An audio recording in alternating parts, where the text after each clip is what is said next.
L'actualité du Mali et en dehors de nos frontières, c'est tout de suite sur Malikounda Faniweb TV.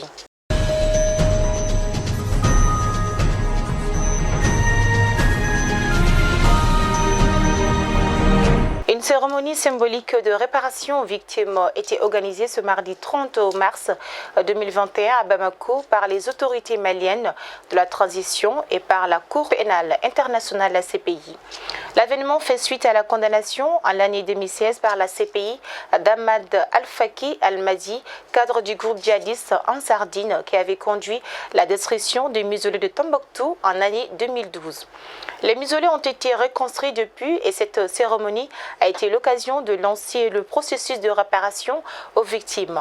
Au total, 2,7 millions d'euros viennent d'être débloqués par le fonds d'indemnisation de la CPI pour les victimes directes de la destruction des mausolées, c'est-à-dire les descendants des saints et pour tous les habitants de Tombouctou. Des projets d'appui économique et d'infrastructure doivent être mis en place dans les 3 prochaines années.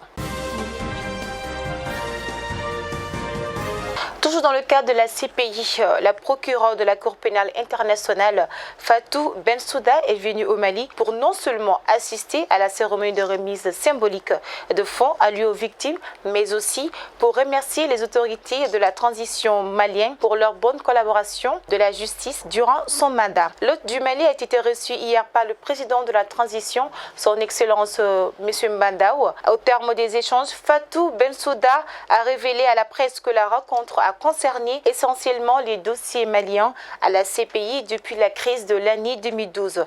À ce sujet, elle a cité le procès d'Ahmad Al-Madi qui a connu son épilogue et celui d'Al-Hassan, toujours en cours. Ahmad Al-Madi a été condamné. Aujourd'hui, on parle de réparation. Il y a aussi le procès de Al-Hassan qui est en cours. Les enquêtes continuent. A-t-elle expliqué? Elle s'est réjouie d'avoir accompli les missions qui lui ont été assignées.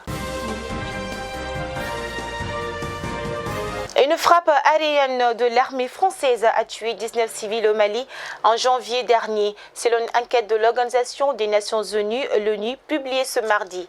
L'enquête révèle que la frappe aérienne française a tué 19 civils réunis pour un mariage et pas seulement des djihadistes, contrairement à ce qu'affirmaient les autorités françaises. Le ministère français des Armées a réagi dans l'après-midi, émettant des réserves sur la méthodologie du rapport de la MINUSMA et refutant toute bavure militaire. Les ministres en charge des transports et de la décentralisation ont signé les conventions de financement matérialisant ces transferts de ressources et de compétences aux collectivités territoriales. La construction et l'entretien de routes d'intérêt régional, local et communal révèlent désormais de vos compétences et de vos responsabilités. C'est en ces termes que le ministre des Transports et des Infrastructures, M. Makan Fili Dabo, a officiellement confié ces tâches au président des conseils régionaux et des autorités intérimaires. C'était lors de la cérémonie de signature des conventions de financement et de maîtrise d'ouvrage déléguées relatives au programme d'entretien courant des routes d'intérêt régional, local et communal au titre 2021 hier au département en charge des transports. Depuis quelque temps, beaucoup de villages de la région de Moti vivent dans la terreur à cause de la loi islamique ou charia imposée par des djihadistes. En effet, depuis un certain temps, les femmes sont obligées de se voiler en noir dans presque toutes les communes de Yuwaru. Seule la ville de Yuwaru est épargnée pour le moment par ce phénomène. Selon les sources locales, en plus du port du voile, ces djihadistes obligent également la population à payer la Zaka. Les populations sont inquiètes par cette nouvelle vie qui leur empêche de vivre pleinement leur vie quotidienne. Car selon les sources, personne n'ose sortir de son domicile après 20 heures par peur d'être frappé par les djihadistes. Face à cette situation, l'appel à l'aide est lancé aux autorités maliennes.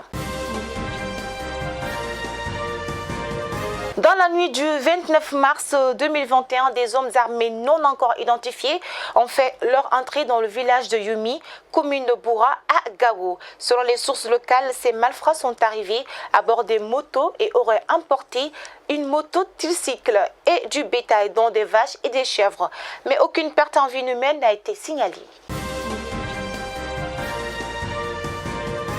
présent, place à l'actualité internationale. Nous nous dirigeons plus précisément au Niger, où des tirs nourris ont été entendus durant cette nuit du 30 au 31 mars 2021 à Niamey, au Niger, dans le quartier administratif proche du palais de la présidence. Les forces de l'ordre sont rapidement intervenues et la situation s'est apaisée après un quart d'heure, selon des sources sécuritaires.